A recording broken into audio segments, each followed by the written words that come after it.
اگر کې دي او بیا په تنګي او په مندني کې دي او دا زه په دې حیران یم چې دا قبایلي سیمه هم د خلک هم د هغه سره اوس تاسو جمرود لاړ شئ غلانې ته لاړ شئ څوک یو پوڼې چرس هغه نشي خرڅولی او دلته کلیه هم خرڅېږي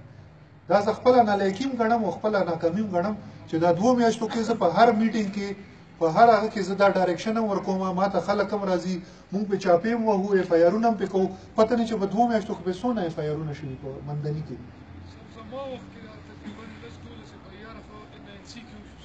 نه انسي کې یعنې چې 1 کیلو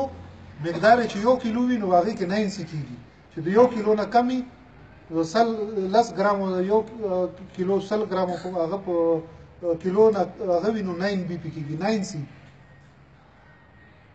ګوره زه همیشه دا خبره په هر یو فورم باندې کوم چې ستاسو د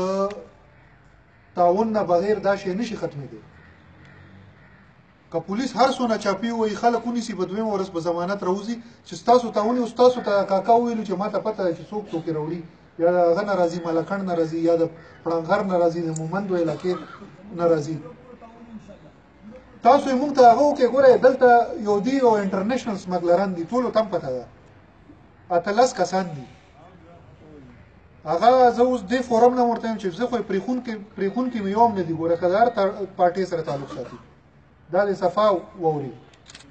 په دې باندې انټي نارکاټکس والا هم کار شروع کړی دی د ایجنسیانو والا هم کار شروع کړی دی نو که هر کله یې اوچت کړو یا خو دا شی پرېږدي او یا به انجام ته رسي که دلته یې نه خرڅوي او پته یې نه لګي دلته به هم خرڅوي چاته به یې ورکوي بهر ډېر هلکان ګیر شو او مخکې ورځو کې هم یو اسلام آباد ایرپورټ باندې نیول شوی هم د دې علاقې کس و دا ټول کیسونه پسې راځي چې د هر چا سره یې تعلق دی که د انټرنیشنل سمګلران وي که ملټي نیشنل وي که هر څه وي دا د ستاسو دشمنان دي ستاسو د بچو دشمنان دي دا بالکل د معافي قابل نه دي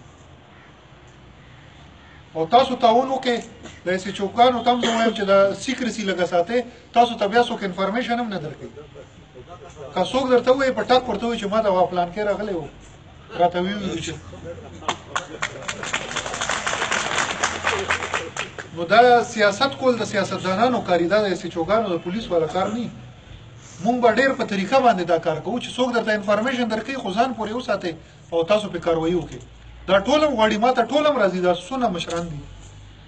او مونږ ته یې په ګوتکۍ او زه ورته وایم چې ګوره دا ستاسو دا هغه ویلي چې دهشتګردي نه دا بالکل د دهشتګردۍ نه هم پاسې دا نسلونه تباه کوي کورونه یې تباه کړو زنانه پې اخته شوي دي او دې بالکل د معافۍ مستحق نه دي زه ډي اس پي صاحب هم ناسته یې نوی راغلی لږ ټایم وشو مرتضی به میاشت کېږي زه ورته وایم چې بالکل کورونه ورته سیل کړئ پلاران یې راولئ وروڼه یې راولئ بالکل یې مه معاف کوئ او تاسو ته هم دا خواست دی دا مشرانو ته چې تاسو هم پسې بیا تاڼو ته مه راځئ دا بالکل ګوره دا دونه غټ ظلم روان دی او دا تاسو ته پته نه لګي دا ستاسو نوی کلي تباه کړو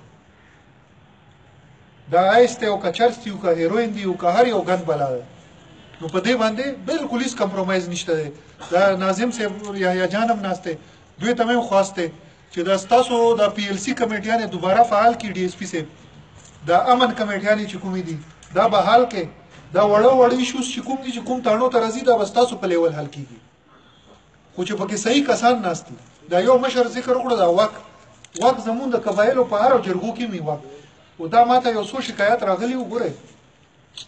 ما درته چې په شروع کې ویل چې مونږ همیشه انفرادي سوچ کوو پکار دی چې اجتماعي سوچونه وکړو واکې ما ته اوس 2-3 درخواستونه راغلي چې واکې هم ترې خوړلی دی چا 2 روپۍ اخیستي یا یې ترې خوړلي دی جرګې والا او دا اکثر دا زمونږ پولیټیکل هم په دې بدنامه ده په ایجنسیانو کې دا غریب سړی هم تباهي دا سپینګیري هم ترې خوري او ملکان هم ترې خوري نو کوشش کوئ لکه دا چې چا سره لګي یو 2 روپۍ وي یا 3 روپۍ وي چې جیبه روپۍ لګوي خو د 2 کسانو روغه کوي الټا تاسو د ګډانو هغه وخورئ نو هغه غریبان بیا هغه ته ناست دي